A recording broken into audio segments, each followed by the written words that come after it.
Immigration reform is one of the key issues in this year's presidential race, and it's something Washington has been grappling with for years.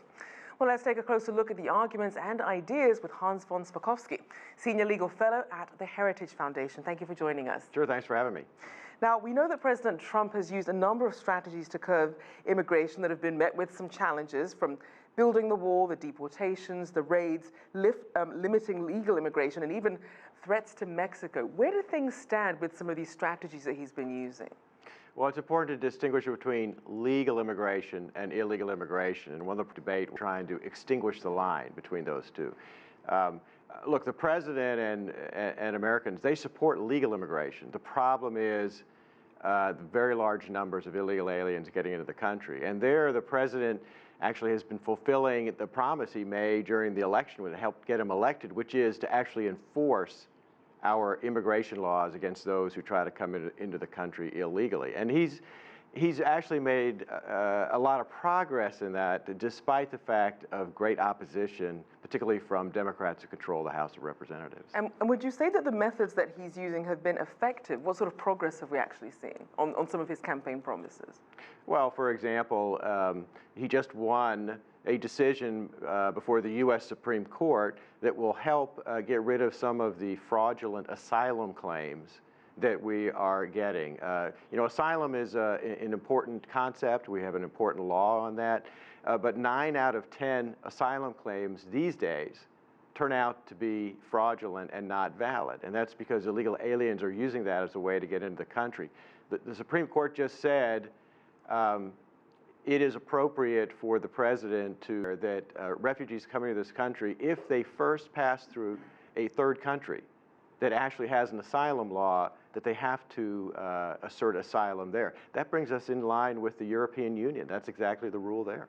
And what do we know about how other countries are working together? We know that Mexico is always the country that comes up when you talk about immigration in the U.S. But according to the Pew Research Center, the number of unauthorized Mexican immigrants coming to the U.S. has actually been declining since 2007. It's actually more immigrants in a larger rising proportion coming from South America and Asia. So why doesn't the rhetoric actually reflect the reality on the ground? Well, the number of Mexicans has been going down, but there's still a majority of the illegal aliens coming into the country. It is true that the number of individuals, particularly from the Caribbean and South America, has been going up. But look, it's estimated this year that we may get as many as 1 million to 1.5 million illegal aliens coming into the country.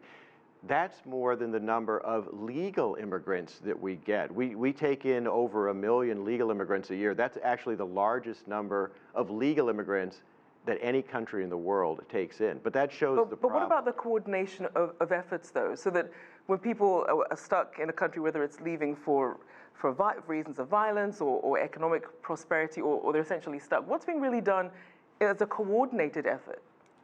Well, it's a very complex problem.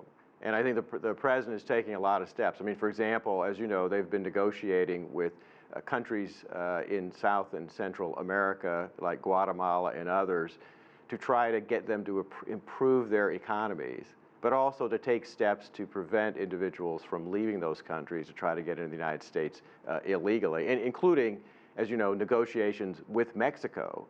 And Mexico, in fact, has agreed and has been taking back some of the individuals who passed through that country without claiming asylum when they could easily do so under Mexico's asylum law. So we know that there's a U.S. presidential election coming up next year. What are the leading Democratic candidates' proposals, and how do they gel with the reality on the ground?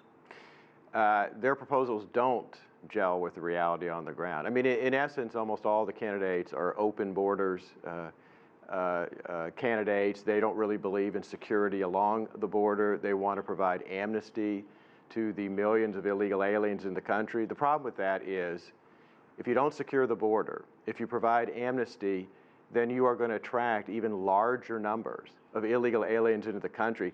That's what happened the last time the U.S. government provided amnesty, which was in 1986, when it provided amnesty to almost 3 million illegal aliens without securing the border. Within 10 years, there were an additional new 6 million illegal aliens in the country. But to be fair, opening that door to immigration does also have long-term economic impacts. What about that? We get economic impact from legal immigrants. We don't get that same impact from illegal aliens. In fact, they cost state and local governments very large amounts of money. And a study that we did at the Heritage Foundation, where I work, showed that if we provided amnesty, the amount of government benefits they would get would far outweigh what those individuals would pay in taxes and any contribution to the economy, because the average illegal alien these days has a 10th grade education and does not have the kind of work experience that will make them a really contributing member of society. Well, certainly up for debate, but thank you for joining us. Hans von Spakovsky, there, Senior Legal Fellow at the Heritage Foundation.